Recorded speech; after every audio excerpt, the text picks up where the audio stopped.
안녕하세요. 오늘 코로나19 시대 노동이라는 제목으로 강의를 할 천주희입니다. 이른 시각에도 강의를 듣기 위해서 와주신 분들과 또 오늘 재난인문학 강좌를 기획하고 초대해 주신 분들께 먼저 감사드립니다. 저는 현재 문화사회연구소에서 운영위원으로 활동하고 있고요. 또 문화과학이라고 하는 문화연구 개관지 편집위원으로 있는 문화연구자입니다. 그동안 개인적으로는 청년들의 부채나 경제, 계급, 그리고 노동에 관한 연구를 했는데요. 저에 대한 소개는 간단히 여기서 마치고 그럼 지금부터 코로나19 시대 노동에 대한 이야기를 들려드리도록 하겠습니다. 잠깐 또 이제 PPT 화면을 내리고 강의를 시작하도록 하겠습니다.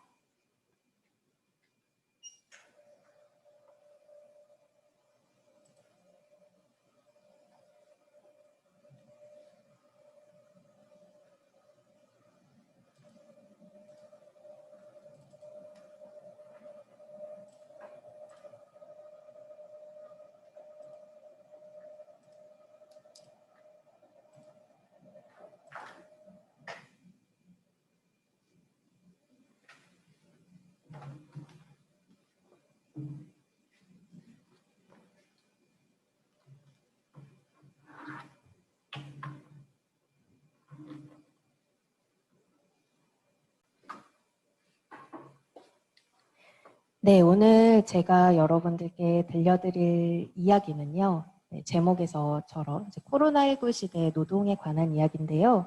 작년 1월이었죠. 지금도 진행형인데요. 작년 1월에 국내에서 첫 코로나 환자가 발생했어요. 그리고 한 달도 채 안 돼서 정부의 감염병 위기 대응 단계가 관심에서 주의로 그리고 또 경계 단계로 격상되었죠. 또 2월에는 그 단계가 심각 단계로 바뀌었습니다. 그리고 3월이 되었을 때는 WHO에서 코로나19 팬데믹을 선언하기도 했죠. 1년 전의 이야기인데요. 그때 제가 편집위원으로 있는 문화과학에서 코로나19의 문화정체를 주제로 좀 변화하는 일상과 좀 문화를 탐구해보자는 논의가 있었어요. 그래서 오늘 제가 여러분들과 나눌 이야기는 그 당시 이제 저의 고민과 그리고 문화과학 103호 2000년 가을호인데요. 거기에 실렸던 저의 글을 토대로 만들어졌다는 것을 미리 말씀드리겠습니다. 코로나19라는 감염병이 확산되고 또 얼마 지나지 않았을 때 당시 뉴스를 기억하시나요? 그때 박쥐에서 코로나19 바이러스가 나왔다고 했던 보도도 있었고 또 사람 간의 전파는 없을 거라는 뉴스도 있었죠. 초반에는 대체로 코로나19와 같은 감염병의 원인이 무엇인지 좀 찾는 데 집중했던 것 같아요. 그리고 연구자들도 어떤 이유로 코로나 바이러스가 전 세계적으로 확산되었는지, 좀 구조적인 측면에서의 문제는 없었는지, 변화가 또 필요한 것은 없는지, 비판적인 아티클들을 이제 내기 시작했죠. 그래서 글로벌화되고 착취적인 자본 구조를 비판적으로 접근하시는 분들도 있었고 또 생태적인 관점에서 기후변화와 생태 위기를 또 코로나19와 관련해서 비판적으로 접근하는 분들도 있었습니다.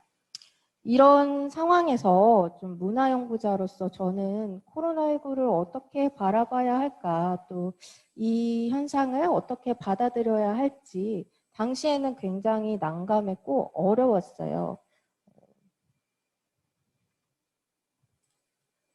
잠시만요. 네. 그 비대면 수업이라던가 마스크 오브제, 그리고 또 집단 감염, 그리고 긴급재난지원금 같은 낯선 용어들을 처음 접할 때이기도 했고요. 그리고 또 자주 이용하던 지역의 공공체육시설이 문을 닫았어요. 도서관도 마찬가지였고요. 그리고 지역 아동센터들도 이제 문을 닫았죠. 이렇게 거리두기와 격리가 좀 불가피한 상황에서 사회적 취약계층은 좀 더 먼저 감염에 노출됐고 그만큼 취약하고 또 일자리를 잃기도 했어요. 그래서 1년의 이런 과정을 경험하면서 저와 또 문화과학 편집위원들은 코로나19 바이러스가 어쩌면 우리의 삶에 당연하게 여겼던 경제, 사회, 문화, 정치, 심지어 윤리적인 측면에 이르기까지 좀 어떤 문제를 던져준다고 생각했던 것 같습니다.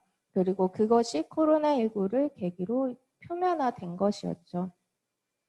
그 당시에 저는 어떤 관점에서 그럼 코로나19를 접근할 수 있을지 고민을 했는데요. 그럴 때 저에게 좀 많은 어떤 영향을 미쳤던 세 가지 사건, 뉴스가 있었어요. 하나는 3월이었는데요. 서울 구로구 콜센터에서 집단 감염이 일어났는데 그중에 이제 확진자 중에 한 분이 새벽에는 녹즙 배달을 하고 콜센터 근무를 병행하면서 생활을 해왔다는 뉴스였어요. 그리고 또 다른 하나는 이제 오른쪽 기사를 보시면 여러분도 혹시 쿠팡 자주 사용하시나요? 네, 고개를 끄덕이시는군요. 네, 쿠팡 물류센터가 곳곳에 있는데 그중에 경기도에 있는 굉장히 큰 쿠팡 물류센터에서 확진자가 발생했어요. 그리고 그 확진은 이제 엄청 이렇게 집단 감염으로 이어졌는데 이후에 후속 보도를 보니까 주말에 근무하는 분들이 평일에는 다른 일을 하거나 혹은 이제 실업 상태에 있는 분들이 일거리를 찾아서 주말에 이렇게 아르바이트를 하러 물류센터에 온다는 거였어요. 그러다가 이제 감염이 된 거죠. 그리고 마지막 뉴스는 7월쯤이었는데요. 광주에서 일하던 60대 남성이 확진 통보를 받았는데 그 이후에 갑자기 잠적한 일이 있었어요. 혹시 기억하시나요? 여기 이제 영상에서도 보이는 것처럼 갑자기 이제 사라졌었는데 그 사라질 때 계속 일을 해야 된다, 삶에 미련이 없다라는 말을 남기고 잠적을 했다는 뉴스를 봤어요. 나중에 나온 뉴스를 보니까 그 사람에게는 빚이 100만 원 정도 있었고 또 격리를 하면 그동안 돈을 벌 수 없고 이제 빚을 갚을 수 없기 때문에 낙담해서 잠적했다라고 하는 이제 이후에 저는 조금 더 주목을 하게 됐는데요. 이 세 가지 사건들이 이제 보도되고 그 사이에 저는 좀 여러 어떤 노동 수기들도 보고 뉴스 자료들도 수집하면서 코로나19 시대 노동의 지형이 어떻게 변화하는지 좀 보면 좋겠다 해서 살펴보았고요. 또 그 과정에서 우리의 노동은 서로 연결되어 있고 또 의존적이고 타인의 노동에 기대서 나의 삶이 재상생되고 있구나. 그리고 나의 안전이나 방역도 함께 고민하지 않으면 불가능하구나 하는 것들을 좀 느꼈습니다. 그래서 이런 상황에서 나는 무엇을 보고 상상하고 질문을 던져야 할까라는 질문에 대한 답을 찾는 것이 저한테는 과제였어요.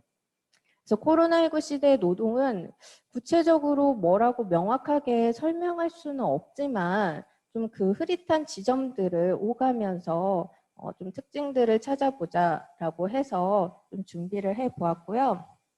그래서 오늘 저의 역할은 코로나19 시대에 변화된 노동의 자리가 어떠한 방식으로 재편되는지 그리고 그 변화의 지형을 소개하는 정도일 것 같아요. 그래서 제가 주목한 것은 총 세 가지 부분인데요. 첫 번째는 비대면 사회로 전환을 하려고 하는 이 사회적인 분위기에서 그럼 대면 노동의 어떤 측면들을 좀 살펴봐야 하는지, 그다음 두 번째 응시하고 싶은 지점은 K-방역 많이 들어보셨죠? K-방역과 또 돌봄 노동 사이의 관계가 어떤 것인지, 그리고 마지막으로는 마지막 세 번째 응시 지점은 배제된 사람들 혹은 쫓겨난 사람들의 노동의 자리가 어디에 있는지 이걸 좀 살펴보려고 합니다. 이 작업을 하는 동안 제가 발견한 것은 이 각각의 응시 지점들은 좀 다른 층위에서 이루어지긴 하지만 또 어떤 노동자들에게는 한 개인의 삶에서 한꺼번에 경험되는 것이기도 했어요. 그래서 그 지점들이 어떤 지점이 있는지 오늘 저와 함께 살펴보면서 좀 실마리를 풀어가면 좋겠습니다. 네, 강의 소개가 앞에 좀 길었죠? 저 잠시 물 한 모금 마시고 다음 강의로 본격적으로 이어가도록 하겠습니다.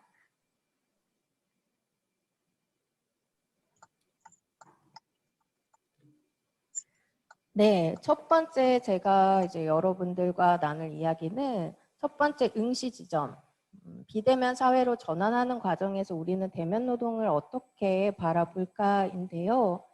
감염병 위기 대응 단계가 경계 단계에서 심각 단계로 아까 이제 2월 말쯤에 격상했다고 말씀드렸는데, 그때 대기업들은 사무직 노동자들에게 이제 재택근무로 전환을 하는 것을 이제 시행하겠다고 발표를 했어요. 그래서 앞에 이제 그 이미지, 뉴스 이미지에서 보시는 것처럼 정말 그냥 보기만 해도 다 알 법한 대기업에서는 예방이 우선이다 하면서 재택근무를 확산하겠다고 했었죠.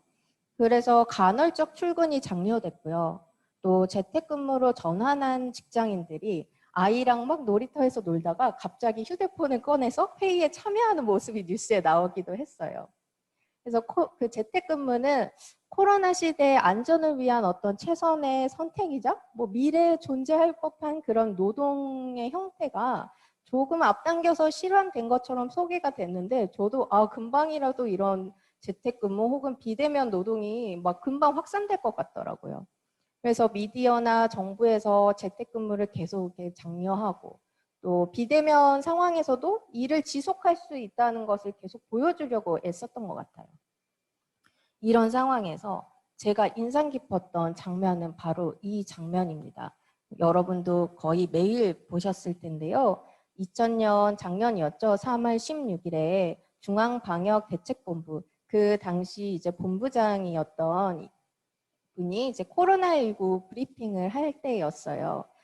그날 누적 확진자 수는 8,236명이었고 1,137명이 격리 해제가 됐던 날이었어요. 그래서 당시 정은경 질병관리본부장을 브리핑에서 이렇게 말을 했어요. 격리 확진자는 점점 감소하는 추세지만 코로나19의 어떤 지역사회 전파가 장기화될 것 같다. 그래서 이것에 대비해서 그동안 한국 사회가 당연하게 생각했던 노동 문화를 바꿀 필요성이 있습니다. 라고 하면서 다음과 같은 말을 했는데요. 각 사업장, 기관, 학교에서는 아파도 나온다라는 문화를 아프면 쉰다로 바뀔 수 있도록 근무 형태나 근무 여건을 개선하는 게 필요하다는 거였어요. 그리고 다음으로 밀집된 근무 환경을 적극적으로 개선하고 주기적인 환기와 소독을 철저히 이제 하자. 그리고 온라인 재택근무가 일상적으로 이루어질 수 있는 유연한 근무 형태를 마련하는 것도 필요하다고 했어요. 저는 이 말이 굉장히 약간 충격이라고 할까요? 그동안 한국 사회는 과로를 엄청 많이 한 걸로도 유명하고, 아프면 쉬는 문화 어때요? 여러분은? 아프면 그냥 편하게 쉴 수 있는 문화 굉장히 상상만 해도 즐겁죠. 근데 이게 이제 하필이면 재난 시대에 제한이 된 어떤 제한이라고 하는 것이 참 아이러니하기도 한데요. 그래서 이런 본부장은 어떤 문화적 전환을 위해서는 또 사회적 제도화와 지지가 필요하다고 말을 했습니다. 여기서 이 재택근무의 흐름과 그 다음에 이제 중앙방역대책본부에서 이제 브리핑을 했던 내용을 들으면서 두 가지 질문이 떠올랐어요, 저는. 재택근무를 권고하는 것은 감염병에 따른 일시적인 조치일까? 아니면 비대면 사회로 전환하는 것을 예고하는 건가? 그리고 두 번째 질문은 비대면 사회로 전환을 한다고 하면 이것은 노동자들에게 어떤 영향을 미치는가였어요. 오늘 제가 여러분들께 이제 들려드릴 이야기를 통해서 여러분들도 이 두 가지 질문에 대한 답을 좀 같이 고민을 하기를 제안드립니다. 네. 공교롭게도 정부에서 비대면 사회로의 어떤 전환, 그리고 장기간 감염병에 대한 대비를 이제 제한하는 동안에 한 가지 사건이 터졌습니다. 3월 12일에 발생한 사건인데요. 입사한 지 4주밖에 안 된 택배 노동자가 새벽 배송 중에 숨진 사건이 있었어요. 그리고 7월에는 또 다른 택배 노동자가 과로로 숨졌습니다. 정부의 사회적 거리두기 조치가 강화되고 또 비대면을 강조하면서 사람들이 외출을 하지 않게 되었잖아요. 그러면서 온라인 배송이 급격히 증가하게 됐는데요. 지난 한 해 동안 사망한 택배 노동자의 수가 16명이라고 합니다. 물론 택배업 외에도 이제 다른 분야까지 합치면 훨씬 더 많지만 비대면 사회에서도 끊임없이 대면 노동을 해야 하는 어떤 상징적인 직업군이 택배업이라고 생각해서 여러분들께 가져왔습니다. 이 표를 같이 보고 싶은데요. 이 표는 산업통상자원부에서 발행하는 자료예요. 주요 유통업체 매출 동향이라고 하는 자료인데요. 이 아래 그래프를 보시면 제가 주황색으로 표시해둔 부분이 있죠. 숫자 앞에 세모 모양이 있는 것은 감소했다는 것을 뜻하고요. 그리고 그냥 숫자만 있는 것은 증가했다는 걸 뜻해요. 온라인 부분을 볼까요? 온라인 부분에서 1월, 2월, 3월 어떤가요? 오프라인 부분에서의 어떤 매출은 감소했지만 온라인 부분에서의 매출은 계속 증가했던 것을 볼 수 있습니다. 그래서 이 주요 유통업체의 매출 동향에 따르면 작년 1월까지만 하더라도 주요 유통업체의 매출, 여기서 말씀드리는 주요 유통업체라고 하는 것은 여러분도 아마 익숙하실 텐데요. G마켓, 옥션, 11번가, 인터파크, 쿠팡, 이마트, 신세계, 홈플러스, 롯데, 마트몰, 위메프, 티몬 이런 곳이에요.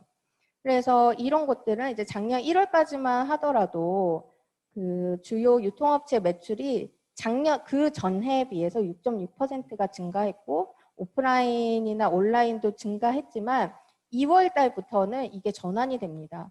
작년 2월부터는 오프라인 매출이 7.5%가 감소하기 시작했고요. 그리고 온라인 매출은 34.3%로 엄청 증가를 하죠. 이후로도 온라인 유통업체는 계속 이익을 내고 있는데 2월 이 자료 이제 보시면 2월 매출 동향 보고서에서는 그 증가 원인을 이렇게 말을 하고 있어요. 코로나19 확산의 영향으로 대면 접촉 대신에 온라인을 통한 배송 수요가 증가하고 있다. 그래서 매출이 큰 폭으로 증가했다라고 분석하고 있습니다. 네, 그리고 또 온라인 매출은 코로나 이전에 비해서 10%보다 더 높은 증가율을 보인다는 분석도 있었습니다. 그래서 이처럼 온라인 유통업체 매출이 늘어나면 어떨까요? 거기서 일하는 사람들은. 사람을 더 뽑지 않는 이상 배송 업무나 물류센터 혹은 또 이제 콜센터까지 노동 강도가 훨씬 더 높아지겠죠. 그래서 이들은 그러나 코로나 이전의 노동 환경과 크게 개선된 환경에서 일을 할 수가 없었어요. 그래서 감염에 취약했고 제가 앞에서 소개해드렸던 구로구 콜센터나 그리고 5월에 경기도 쿠팡 물류센터를 시작으로 마켓컬리나 혹은 또 경기도 송파구에 있는 다른 이제 여러 택배 물류센터에서 확진자들이 계속 발생했던 거죠. 집단 감염이 확산되면서 사업장에 대한 대대적인 조사가 있었는데요. 그때 저희는 비로소 사람들이 어떤 환경에서 일을 했는지 알 수 있었습니다. 네, 쿠팡 물류센터의 경우는 확진자가 발생했는데 그 사실을 뒤늦게 알리거나 혹은 식품을 관리하고 포장하는 사람들에게 개별 작업복을 지급하지 않았어요. 그래서 여러 사람이 그 옷을 번갈아 가면서 그리고 소독되지 않은 장비와 작업복을 입고 일을 하고 있었죠. 이처럼 온라인 유통업체들은 이익이 증가하더라도 그 이익을 감염병 예방이나 노동 환경 개선에 투자하지 않았다는 것이 드러났습니다. 그래서 이것은 어쩌면 사회적 거리두기와 비대면 방식이 강화될수록 누군가는 감염병에 더 노출된 상태로 개인의 어떤 자원이나 의지를 통해서만 그 위험 부담을 줄여가는 것, 이건 다시 말하면 개인에게 어떤 위험을 전가하는 것이죠. 그래서 누군가는 비대면 사회로 전환하는 과정에서 끊임없이 대면 노동을 통해 비대면 사회를 지탱하고 있다는 것을 좀 알게 되었습니다. 두 번째 사건은요. 이 기사는 이제 인천시 공무원들이 이제 감염과 관련해서 어떻게 대처했는지에 대한 이야기인데 인천시에서 코로나 확진자가 발생한 후에 공무원들은 조기 조퇴를 시켰다고 해요. 그리고 바로 검사를 했는데 비정규직들에게는 이 사실을 고지하지 않아서 비정규직들은 이제 출근을 해서 그게 논란이 됐던 일인데요. 인천시뿐만 아니라 현대차에서도 정규직과 비정규직에 따라서 마스크를 차별 지급해서 공분을 산 적이 있기도 합니다. 그리고 작년 7월에 이제 땡땡 플러스라고 하는 굉장히 국내에서 큰 대표적인 통신업체 중에 한 곳인데 그곳에서는 임직원 300명을 대상으로 주 3일 재택근무를 실험하겠다고 했어요. 이곳은 이제 대규모 콜센터를 운영하는 곳이기도 한데 이런 재난 상황에서 안전에 대한 보호 조치는 임직원이라고 하는 어떤 상층부에게만 적용되는 거였고 실제로 콜센터 직원들은 계속 이제 출근을 해야 했죠. 그리고 또 다른 어떤 콜센터에서 일했던 분들의 수기를 보면은 집단 감염 때문에 이것을 예방해야 한다는 이유로 휴게실을 폐쇄했다고 해요. 그리고 재택근무로 전환을 한 곳도 있었는데 그 과정에서 업무를 위해서 이제 필요한 개인 PC와 헤드셋을 일하는 사람이 직접 구매를 해야 했다고 해요. 그리고 재택근무로 전환하고 나서 임금을 받았는데 거기에 교통비와 식대가 빠져 있는 것을 볼 수 있었습니다. 그럼 월급이 줄어들었다는 소리죠. 그리고 특히 여성 콜센터 노동자들은 집에서 일을 하다 보니까 일도 해야 되고 또 돌봄 노동도 해야 되고 그래서 실적을 채우지 못해서 임금이 줄어들기도 했다고 합니다. 이처럼 코로나19라는 감염병 혹은 재난 이것은 모두가 피할 수 없는 것처럼 보이죠. 그렇게 느끼고 있고요. 하지만 안전과 방역에 따른 어떤 위계랄까요?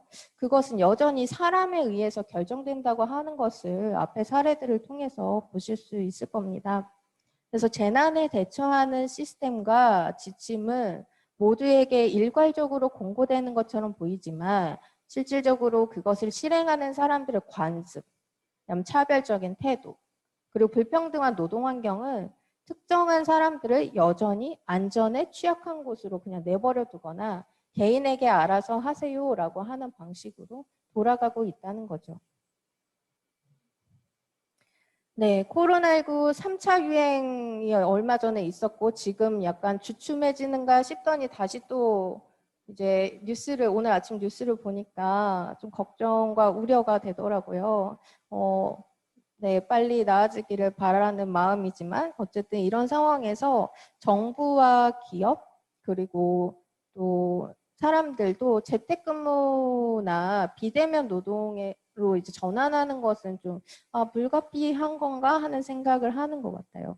그것을 좀 명확하게 보여주는 것이 지난해 7월 14일이었죠. 대통령이 한국판 뉴딜 국민보고대회에서 한국판 뉴딜 종합계획이라고 하는 것을 발표합니다. 이 계획은 여기 지금 그림에서 보시는 것처럼 이 뉴딜 종합계획이 발표되게 된 배경이에요. 글로벌한 팬데믹과 또 경제 그리고 또 한국의 어떤 모범 사례로서의 K-방역 그 다음에 효과적인 경제 방역을 위해서 이러한 뉴딜 종합계획이 세워졌다라고 말을 하고 있는데요.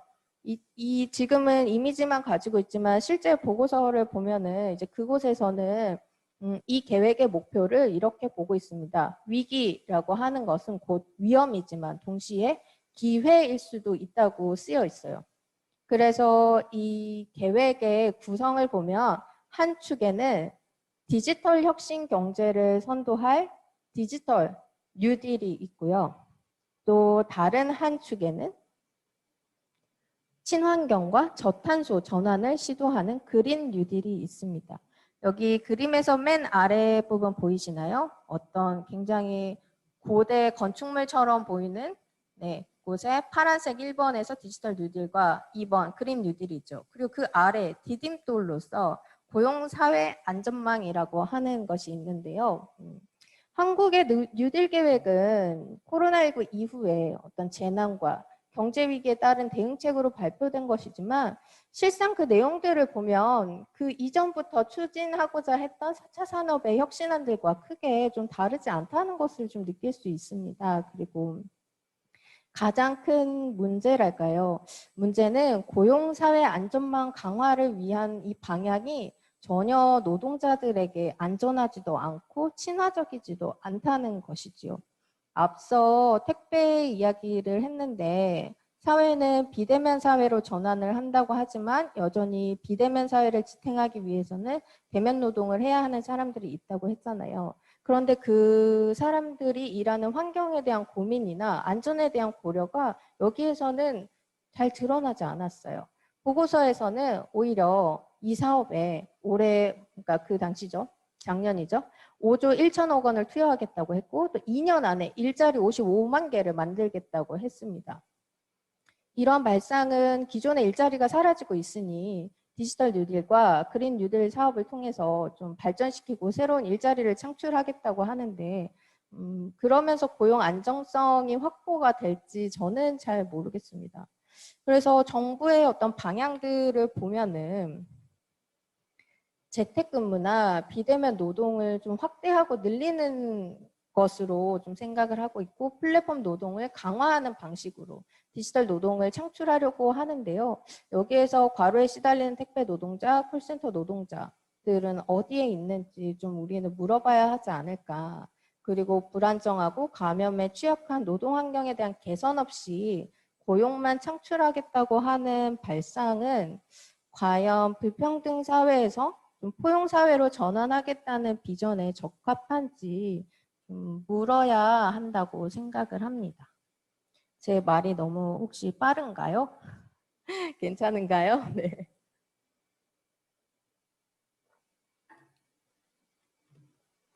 네, 두 번째 함께 보고 싶은 부분은 K방역과 돌봄 노동이에요. 이것은 큰 맥락에서 돌봄 노동에 해당한다고 볼 수 있는데요.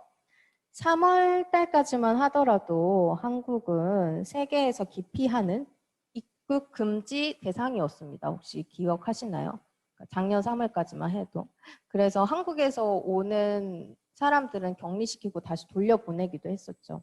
그래서 대구 지역을 중심으로 또 지역사회 전파가 확산됐고 서울 구로콜센터 그리고 교회를 중심으로 또 집단 감염이 발생하면서 고강도 거리두기 조치가 시행되기도 했어요.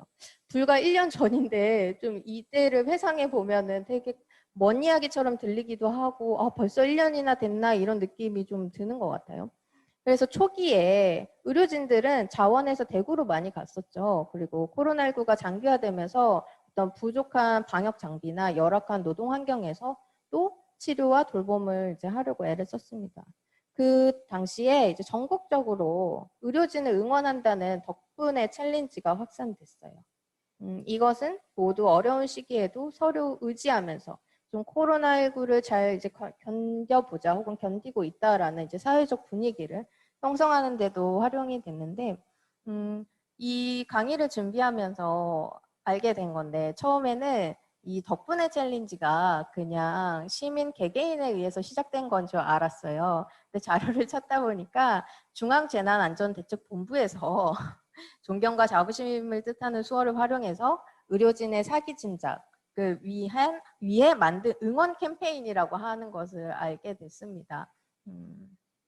네, 뭐 정부에서 만든 응원 캠페인이라고 해서 뭐 딱히 이렇게 뭐 달라지는 거는 없겠지만 그럼에도 불구하고 이 K방역이라고 하는 것이 어떻게 사람들에게 인식되고 또 사람들이 거기에 참여하게 되는지라고 생각했을 때 저한테는 뜻하지 않는 기획이었던 것 같아요. 정부에서 했을 거라고 생각을 못했었거든요. 근데 얼마 지나지 않아서 앞에서 한국은 입국 금지 대상이었는데 갑자기 세계가 주목하는 방역 모범 국가로 위상이 변했습니다. 한국은 지역 간의 봉쇄 조치가 없었죠. 그리고 그런 상황에서 확산을 예방할 수 있었고 코로나 검사율이 다른 나라에 비해서 엄청 높았고 또 진단키트가 유명하죠. 엄청 빨리 검사 결과를 받아볼 수 있었고 사람들이 자발적으로 마스크를 쓰면서 생활을 했어요. 그리고 정부는 투명한 정보 공개를 통해서 동선이 겹치지 않게 또 사람들이 자진해서 검사를 받게 한다라고 하는 이 이야기가 굉장히 미담처럼 전 세계 뉴스에 등장하기도 했습니다. 또 세계 주요 언론들은 강경화 외교부 장관과 인터뷰를 하려고도 엄청 시도를 했고 실제로 인터뷰를 하면서 K방역에 대해서 이야기를 했었죠. 이처럼 K방역이라고 하는 신조어가 등장하기도 했고 또 한국에 코로나19 진단 키트를 요청하는 국가도 늘었습니다. 그러면서 K방역은 국가 시스템과 어떤 시민들의 의식 그리고 의료진의 희생이 만들어낸 어떤 성과라고 추앙되기도 했었죠. 그런데 K방역의 어떤 성공 신화에 도취되어 있을 때 공공 돌봄 서비스 영역은 오히려 축소되거나 중단이 됐어요. 감염병 대응 조치로 거리 두기가 시행됐죠. 그러면서 가장 먼저 문을 닫은 곳이 어디였을까요? 바로 공공시설이었습니다. 지역 체육시설, 복지센터, 도서관. 안전을 이유로 무기한 폐쇄 조치에 들어갔죠. 그리고 이런 공공시설의 폐쇄는 어떤 사회적 거리를 보여주는 굉장히 극명한 사례라고 볼 수 있는데요. 저는 이걸 좀 어떻게 접근해서 보고 싶었냐면 사회적 영역에서 이루어지던 어떤 돌봄과 혹은 공공서비스 접근을 차단하면서 오히려 감염병에 취약한 사람들을 방치했다고 생각을 했어요. 한 사회에서 재난이 발생했을 때 방역 시스템을 지역 의료나 혹은 취약계층의 안전망을 확보하거나 또 돌봄 노동자들의 고용 안정을 통해서 유지가 되는데요.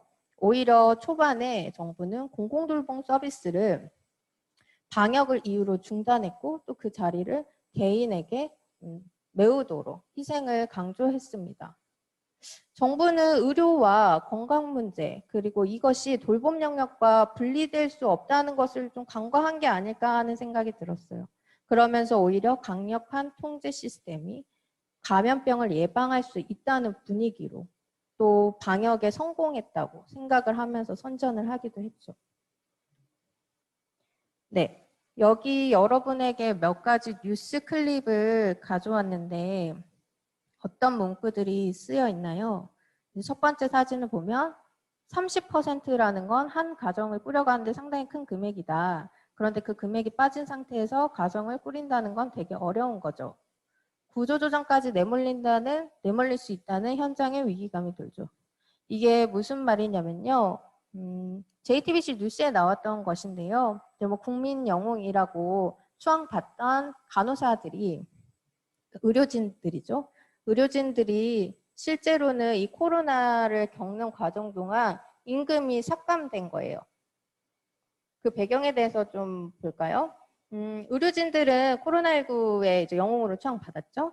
그리고 또 감염의 위험에 이제 장시간 노출이 되면서 가족들도 만나지 못한 경우도 많았어요.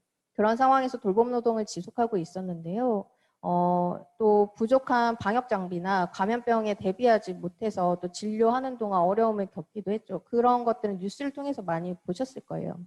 그런데 작년 6월 초에 선별진료소에서 일하는 간호사들의 임금이 삭감이 됐다고 합니다.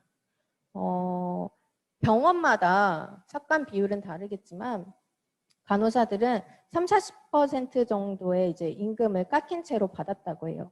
그 이유가 병원에 이제 외래 환자들이 줄어들게 되고 또 병상을 유지할 수 없기 때문에 병원의 수익이 줄어들었다는 거예요. 그러다 보니까 간호사들의 그 임금도 삭감을 시킨 거죠. 대한간호사협회가 코로나19 처우 조사를 했어요. 간호사들을 대상으로. 그런데 응답 간호사들 10명 중에 7명은 임금 삭감과 그다음에 강제 휴무의 경험이 있었다고 이야기를 했습니다. 돌봄 노동 영역에서는 의료진들만 있는 건 아니죠. 또 다른 분야에서 돌봄 노동을 수행하고 있는 분들이 있는데요. 그분들은 이제 그 요양보호시설의 노동자들이기도 하고 혹은 이제 사회복지사로 일하시는 분들입니다. 이분들은 코로나를 거치는 동안 해고되거나 무급휴직 기간을 보내고 있었습니다. 제가 지금 보여드리는 화면은 오마이뉴스에 나온 건데요. 해고 돌봄 영순이 재난 속의 여성 노동자라는 이제 기획 기사 중에 하나예요. 여기에서는 이제 여성 노동자들의 이야기를 담고 있는데요. 이 그림에 있는 분의 사례를 요약해서 말씀드릴게요. 대구의 한 재가복지센터에서 일하시는 사회복지사의 이야기예요. 이분들은 이제 요양보호사를 파견하고 그다음 방문 목욕을 하고 아침 저녁으로 노인을 이동시키는 업무를 맡고 있다고 해요. 이 센터에서 담당하는 주간 보호 대상은 36명 정도, 그리고 요양보호사 1명당 7명을 담당하는 상황이라고 합니다. 그래서 사회복지사, 간호조무사, 조리원이 같이 일하고 있고요. 이분들은 모두 여성이었습니다. 센터에 확진자가 그런데 발생을 했어요. 그래서 발생한 후에 휴원 조치가 내려졌는데 이 사회복지사는 증상이 없는 노인들이 검사를 받을 수 있도록 안내를 하고 또 본인도 자가격리에 들어갔다고 해요. 그런데 자가격리 기간 동안 어머니 건강이 악화된 거예요. 그래서 그 이후에는 어머니를 돌봤는데 또 3월부터는 무급 휴직 기간을 보내고 센터 운영이 악화되면서 실업급여를 받을 사람과 또 휴업수당을 받을 사람을 정해야 하는 선택의 기로에 놓인 거죠. 그래서 결국 요양보호사 3명과 운전기사 1명이 권고사직됐다고 합니다. 이 글에 한 문구가 있는데 거기에 이런 말이 있어요. 감염에 대한 두려움과 가중된 돌봄을 넘어서니 경제적 어려움이 닥쳐왔다. 라는 말이 있는데요. 이처럼 돌봄 영역에 있는 여성들은 감염이나 돌봄, 그리고 경제적인 것으로부터 자신을 지켜야 한다는 부담을 지고 이 시기를 살아가고 있었습니다. 그리고 제가 말씀드린 이 오마이뉴스에 연재됐던 해고 돌봄 명순이 재난 속 여성 노동자의 이야기는 혹시 나중에 기회가 된다면 좀 읽어보셨으면 좋겠어요. 이 연재 글에는 사회복지사 외에도 돌봄 전담사, 그다음에 주부, 요양보호사, 가정관리사, 그다음에 콜센터에서 일하시는 분들, 그러니까 돌봄과 서비스 업종에 있는 분들의 이야기가 실려 있는데 이분들이 어떻게 연재 제목처럼 돌봄 노동의 여성들이 재난 상황에서 가장 먼저 해고되고 또 이 시기를 보내고 있는지 이해하는 데 도움을 줄 것 같습니다. 인류학자 김현미는 코로나19와 재난 불평등이라는 글에서 다음과 같이 말을 했는데요. 생명과 생태계를 돌보는 노동의 가치가 다른 노동에 비해서 저평가되고 있다고 합니다. 그리고 이런 일은 여성의 일이기 때문에 여성의 일로 여겨지기 때문에 그런 것이라고 해요. 그러면서 사회가 건강한 방식으로 재생산되기 위해서는 생태계의 회복과 인간의 생명, 건강, 가치관, 돌봄 등에 관여하는 어떤 사회적 개입이라던가 투자를 늘려야 한다고 주장을 하고 이것이 곧 사회적 재생산 모델이라고 말을 합니다. 제가 앞서서 언급한 것처럼 재난 상황에서 시급하게 요구되는 것은 방역도 중요하지만 동시에 돌봄이었어요. 그런데도 돌봄 영역은 여성들이 하는 일이기 때문에 저평가되고 또 저평가되기 때문에 여성의 일로 치부되기도 했습니다. 이를 통해서 좀 여러분들께 말씀드리고 싶은 것은 재난이라고 하는 건 결코 평등한 방식으로 찾아오지 않는다는 거예요. 그동안 한국 사회가 어떤 내재했던 노동 지위에 따른 불평등 혹은 고용에 따른 불평등, 젠더에 따른 불평등 이게 사회적으로 취약할수록 그 취약한 사람들에게 더 많은 짐과 책임을 부과하고 있는 것이 코로나19를 통과하면서 좀 더 드러났다고 생각하고요. 지금 우리가 K방역이라고 불리는 이 성공신화, 그게 무엇에 기대어 가능했는지 혹은 기능했는지 또 돌봄 노동의 가치를 우리는 어떻게 다시 재평가해야 할지 좀 같이 고민을 해봤으면 좋겠습니다. 그리고 첨언하자면 늘 불평등하게 기울어진 쪽에 더 많은 책임과 위험 부담을 전가하는 방식으로는 결코 이것이 장기적인 해법이 될 수 있다고 생각하지는 않아요, 개인적으로. 그래서 공공에서 더 많은 돌봄 영역을 좀 부담하고 안전한 환경에서 이 영역에서 일하시는 분들이 지속하게 일을 할 수 있도록 환경을 만들어야 하지 않을까. 이것이 제가 코로나 시대의 노동의 자리에 주목하는 두 번째 응시 지점이었습니다. 네, 마지막은 이제 세 번째인데요. 배제된 노동의 자리예요. 코로나19가 시작되고 일터에서 쫓겨난 사람들 혹은 해고당한 사람들은 주로 임시직, 혹은 일용직, 혹은 서비스직 노동자들이었어요. 이분들 중에서는 또 개별적으로 사업체와 계약을 맺거나 하기 때문에 부당해고를 당해도 집단적으로 대응할 수 있는 상황이 아닌 분들이 많았습니다.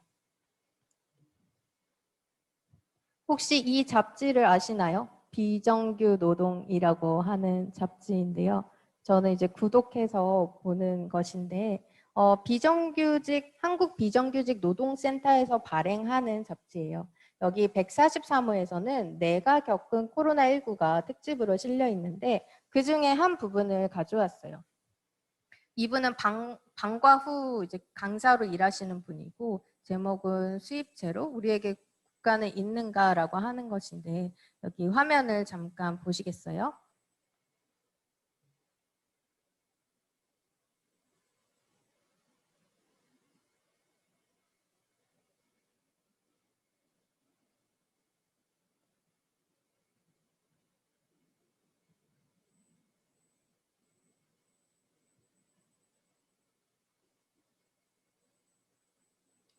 네, 방과 후 강사로 일하시는 분이 이제 경험한 코로나에 대한 내용들이었는데 방과 후 강사로 일하다가 이제 코로나 때문에 계약이 연기됐죠. 연기됐고 몇 달째 수입이 없는 상태로 지내다가 또 강사들은 일을 해야 하니 쿠팡 물류센터와 같은 곳 혹은 이제 뭐 쿠팡맨이라고 하는 쿠팡플렉스라고 하죠. 누구나 어플을 깔고 가입을 하고 단시간에 일을 할 수 있는 그런 플랫폼 노동에 참여를 하게 됩니다. 그래서 쿠팡 아르바이트를 하거나 시간제 아르바이트를 하면서 어떤 다시 방과 후 강사로 일할 날을 좀 기다리고 있었다는 이야기인데요. 또 이분들은 노동이 중단된 시간, 수입이 없잖아요. 그렇기 때문에 신용카드로 버티고 있었고 또 그 한계의 시간을 보내고 있다는 내용이었습니다. 저는 조금 더 이제 인상 깊었던 것이 방과 후 강사들 중에 이제 가족의 생계를 책임지는 여성 가장이 이제 많았다고 하는 이 문구였는데요. 실질적으로 이제 남편 없이 아이를 이제 키우는 것처럼 60%가 넘는 그 방과 후 강사들은 이제 가장의 노릇을 하고 있었습니다. 네, 그런데 이 이야기를 소개해 드리는 이유는요, 방과 후 강사라고 하는 어떤 직업군, 이 글쓴이가 이제 여기서도 말을 하고 있는데, 코로나 이후에 이 방과 후 강사는 사업자, 개인 사업자도 아니고 프리랜서도 아닌 애매한 사회적 직업군 때문에 그 긴급 재난지원금이 발표가 났을 때 처음에 받을 수 없었다고 해요. 프리랜서에 이게 속하지 않았기 때문에. 그래서 이분들이 노조를 만들어서 우리들도 그 긴급 재난지원금을 받을 수 있게 해주세요 하는 그 과정들을 다루고 있는 글입니다. 그래서 이 과정을 통해서 이제 본인의 어떤 사회적 정체성이나 직업 정체성을 좀 깨닫게 됐는데 슬프게도 이것은 복지 사각지대에 놓여 있는 자기를 발견하는 것이기도 했어요. 그리고 이후에 이걸 개선하기 위해서 고용노동부나 금융감독원이나 교육부를 찾아가기도 했다고 합니다. 그래서 이 여정의 과정을 기록하면서 이 강사는 마지막에 이렇게 묻고 있습니다. 우리에게 국가가 있는지. 방과 후 강사들은 아직도 고용보험이나 방과 후 법안, 그다음에 이제 노조, 필증과 같은 법적인 해결해야 할 문제가 많다고 해요. 그런데 그게 아직 좀 잘 안 되고 있어서 이런 부분들도 좀 여러분들께서 관심을 가져주시면 좋겠고요. 또 코로나19로 인해서 이동이 제한됐잖아요. 그러면서 관광업도 큰 타격을 입었는데 작년 5월에 대형 항공사들, 대한항공과 아시아나항공이나 혹은 저비용 항공사들 총 6곳에서 3개월 동안 413명의 직원들이 퇴사했다고 합니다. 그리고 또 해고된 사람들 중에 70%는 기간제 노동자들이었다고 해요. 5월 달에 아시아나 항공의 항공기 청소를 맡았던 하도급 업체가 있습니다. 이름은 아시아나 KO라는 곳인데요. 그곳에 노동자 8명이 경영위기로 해고가 됐어요.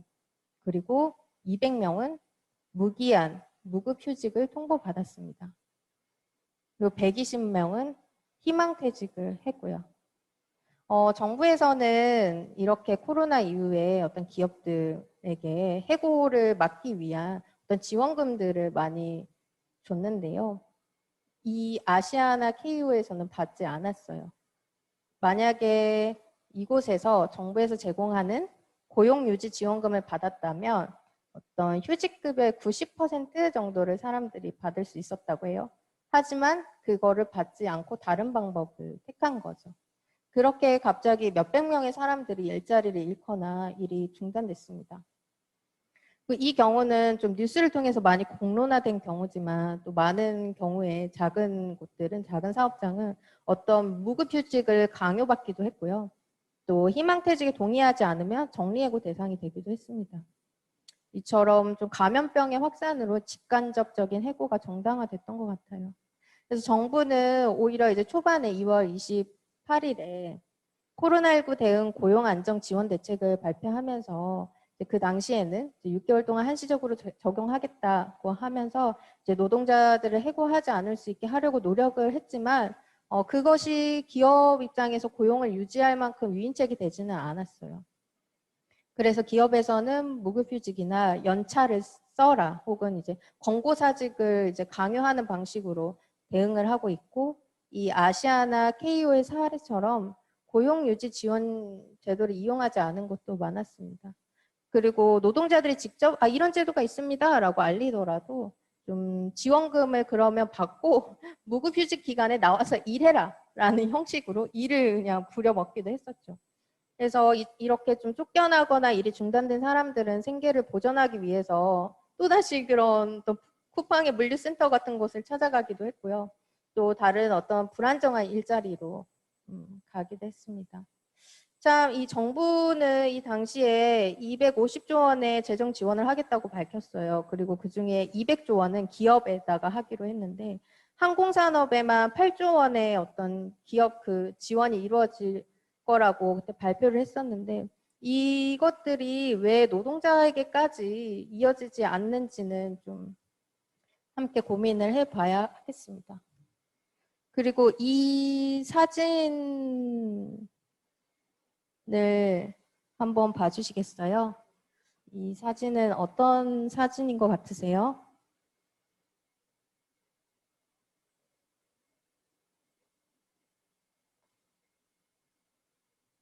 비닐하우스에 뭐가 막 이렇게 쳐져 있죠. 그리고 겨울이고 눈도 좀 내린 것 같고 뭔가 약간 스산한 분위기의 사진인데요. 이곳에서 일을 하고 생활을 하는 분들이 있다고 합니다. 왜 도시에 살다 보면 뭐 꼭 그런 건 아니지만 내가 만나는 사람들이 한정되잖아요. 내 주변에 접하는 사람들. 그리고 또 일하는 사람들도 내가 만나는 사람들의 직업군을 통해서 이런 일들이 있구나라고 상상을 하게 되는데, 그런 만큼 상대적으로 농촌에서 일하는 사람들에 대한 이야기는 잘 다뤄지지 않는 것 같아요. 코로나를 경험하면서 농업 분야에서 중요한 부분을 차지하는 이주 노동자들의 문제도 좀처럼 잘 다뤄지지 않았습니다. 제가 굉장히 존경하는 농촌사회학자 정은정 선생님이 계신데요. 이분이 경향신문 칼럼에서 이런 글을 썼어요. 코로나19 이후에 농촌으로 유입되던 그 이주 노동자들이 있는데, 그분들이 이제 계절 노동자로 계속 일을 해왔는데 밭농사가 이제 들어오지 못해서 밭농사가 어려워졌다고 합니다. 원래는 2020년에 이주 노동자는 계절 노동자로 4,917명이 들어올 예정이었다고 해요. 그런데 이제 입국하면 자가격리 해야 되죠. 그럼 자가격리 하는 동안 개인이 또 비용을 부담해야 되죠. 또 비싼 비행기 값을 내고 오는데 와서도 내가 얼마나 체류할 수 있을지 혹은 내가 어디서 일을 할 수 있을지 보장되지 않기 때문에 이주 노동자들이 꺼리고 있다는 어떤 칼럼이었어요. 그리고 이미 국내에서 일하고 있는 이주 노동자들도 코로나19 이후에 환경이 좋지 않았는데 여기 사진에서 보시는 것처럼 정말 제대로 된 기숙사를 제공받지 못하는 경우가 많거든요. 그래서 비닐하우스나 방 한 칸에서 단체 생활을 하기 때문에 코로나 감염에 엄청 취약한 상황인 거죠. 그리고 제가 지금 보여드린 이 사진은 2020년 12월 20일 경기도 포천에 있는 비닐하우스 사진입니다. 거기서 살고 일하던 이주노동자 A씨가 사망한 사건이었는데요. 이 비닐하우스는 일하기 위한 곳이 아니라 기숙사였고 또 난방도 잘 되지 않았다고 해요. 그리고 무허가 건물이기도 하고 화재 대비나 전기들이 제대로 갖춰지지 않은 곳이었죠. 이 이주노동자는 20일 후였죠. 그러니까 1월 달이었겠네요. 올해 1월에 캄보디아로 돌아갈 예정이었습니다. 그래서 돌아갈 티켓과 함께 발견이 됐는데 정부의 노동정책을 보면 내국인들을 대상으로 하고 이제 국내에서 일하는 이주노동자들이 배제되는 경우가 많은데 이주노동자들도 이제 일을 하면 똑같이 세금을 내잖아요. 세금을 내고 노동법의 적용을 받는데 오히려 정부에서는 코로나19가 지날 때 마스크 오브제를 시행할 때 주민등록증을 입력하게 했었잖아요. 약국에 갈 때마다. 그런데 이주노동자들은 주민등록증이 없잖아요. 주민등록 번호가 없으니까. 그래서 그 마스크를 제대로 공급받지 못하고 또 긴급 재난지원금. 코로나 때문에 일을 하지 못하는 상황에 있는 노동자들에게 긴급 재난지원금을 지급했는데 그 과정에서 144만 명의 이주노동자가 제외됐었다고 합니다. 그러니까 똑같이 일을 하고도 그 안에서 차별이 발생했던 거죠. 일터에서 가장 먼저 사라지는 사람들 혹은 쫓겨나는 사람들. 한국노동사회연구소에서 작년에 발행한 코로나 위기와 6월 고용 동향이라고 하는 곳에는 여성, 고령자, 임시 일용직이라고 기록되어 있습니다. 그리고 또 사회서비스업 분야와 같이 좀 취약계층과 자주 접하는 일자리들이 또 많이 상실됐다고 해요. 그런데 이 당시에 글을 가져온 이유는 그 이후에는 이 여성이나 고령자나 임시노동직만 일자리를 잃는 것이 아니라 제조업, 생산서비스업, 그다음에 생산직, 사무직, 자영업자까지 확대되는 추세라고 보고 있어요. 어떤가요? 오늘 아침에도 또 뉴스를 봤을 때 자영업자들이 이제 거리로 나와서 또 시위를 하더라고요. 그래서 코로나19라는 재난은 어떤 예측 불가능한 상황에서 발생한 것이지만 그 이후에 연쇄적으로 발생할 수 있는 재난은 대부분 사회나 제도적인 차원에서 이루어지는 것이 좀 많다는 것을 보여주는 것 같아요. 그래서 재난은 하나의 독립된 사건이 아니라 늘 그 사회 속에 내재한다고 하는 것을 좀 이번에 조사를 하면서 발견할 수 있었고요. 그리고 노동의 관점에서 코로나19를 본다는 것은 어떤 사회 곳곳에서 일하는 수많은 사람들, 노동자들이 어떻게 사라지는지 또 어떻게 드러나는지 직면하는 일이기도 한 것 같습니다. 그래서 여러분과 함께 응시하고 싶었던 이 세 번째 지점은 바로 불안정한 노동이 비가시화되거나 혹은 이들을 어떤 안전에 취약한 곳으로 계속 떠밀면서 혹은 떠돌게 하면서 살아가게 하는 삶을 반복한다는 걸 좀 끊어내야 하지 않을까 하는 고민과 제안을 해봅니다.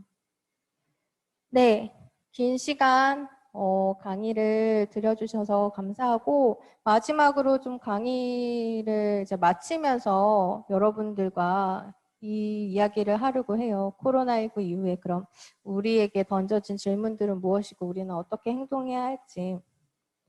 제가 굉장히 좋아하는 분인데요. 레베카 솔릿이라는 분인데 이번에 좀 코로나19를 거치면서 이 폐허를 응시하라라고 하는 책을 다시 한번 읽었어요. 근데 책에 이런 말이 써 있어요. 만일 지옥에서 낙원이 나타난다면 그것은 기존 질서와 체제가 작동을 멈춘 상태에서 우리가 자유롭게 살며 다른 방식으로 행동한 덕분이다. 이 책은 샌프란시스코 대지진이나 혹은 뭐 주로 이제 외국의 사례이긴 하죠. 또 멕시코시티 대지진, 그러니까 지진과 폭발 이런 어떤 여러 재난 현장들에 대한 기록을 하고 있는 책인데 이 각각의 재난 현장에서 저자가 발견한 통찰 중에 하나는 이런 거였어요. 재난의 현장에서 상호 구조와 연대를 통해서 그 시기를 극복해 가는 사람들 만들어낸 것이 낙원의 풍경이었다. 그런데 그 낙원은 결코 낭만적으로 그리고 가만히 있는다고 해서 오는 것이 아니었어요. 오히려 그 문제와 고통에 대한 어떤 반응, 그것을 통과할 때만 우리에게 어떤 낙원이라고 하는 것이 비춰지는 것이지요. 지난해 3월 대구에서 코로나 바이러스가 많이 확산됐을 때 광주에서 달빛 동맹을 맺으면서 의료 병상 지원이나 물품을 지원했던 것을 아마 기억하실 거예요. 저도 그것들을 보면서 많이 좀 감동을 받았었는데요. 이처럼 좀 코로나19 시대에 배운 게 있다면 국가 방역 체제가 잘 갖춰지는 것도 중요하지만 좀 사회적 영역에서 이루어지는 교류나 상호 돌봄도 굉장히 중요하다고 생각을 하고요. 제가 이 레베카 솔릿의 말을 가져온 이유는 어떤 기존의 질서나 체제가 멈춘 일종의 어떤 폐허 같은 곳이라도 사람들이 다른 방식으로 행동하고 좀 생각하고 또 그 과정에서 일종의 어떤 공동체성을 만들어가는 일을 포기하지 않는다면 우리에게도 좀 다른 방식으로 살아갈 수 있는 계기가 되지 않을까 하는 생각이 들었고요. 그리고 또 이 과정에서는 부단히 어떤 늘 구조와 제도와 정책에 대해서 좀 날카롭게 견지하고 변화를 만들어 갈 때 그 가능성이 생긴다고 생각합니다. 네. 제가 앞에서 말씀드린 그 문화가 코로나에 관련된 책 앞부분에 코로나19 타임라인이라는 게 나와요. 작년 한 해 한 이제 반년 동안 나왔던 것들을 기록했는데 정리를 제가 하는 역할을 맡았었는데 이 타임라인을 보여드리는 이유는 이거예요. 갈수록 감염병의 줄기가 짧아지고 있다는 것은 많이 들어보셨을 텐데요.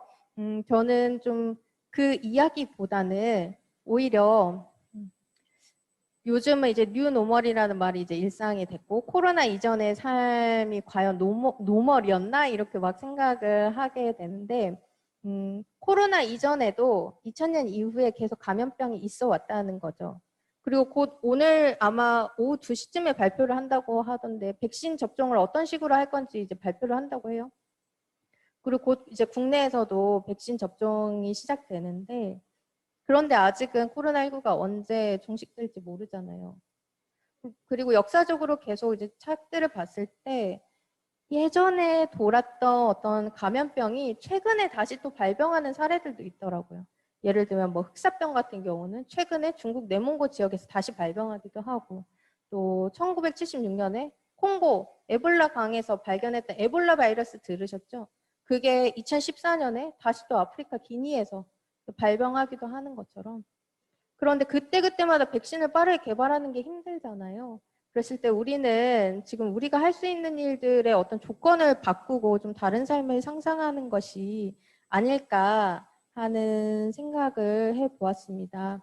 그리고 이러한 어떤 다른 상상들, 특히 오늘 말씀드린 주제와 관련해서 만일 코로나19를 계기로 우리가 노동의 자리를 살핀다면 그것은 어떤 재난이 드러난 노동의 불평등과 안전에 대한 다른 감각을 키우지 않고서는 불가능한 것인데 그 다른 감각이라고 하는 것은 저처럼 조금 더 이제 많이 찾아보고 여러분들께 이야기를 하는 사람들에게서도 만들어질 수 있는 것이지만 우리의 일상 가운데서도 충분히 만들어질 수 있는 것이라고 생각을 해요.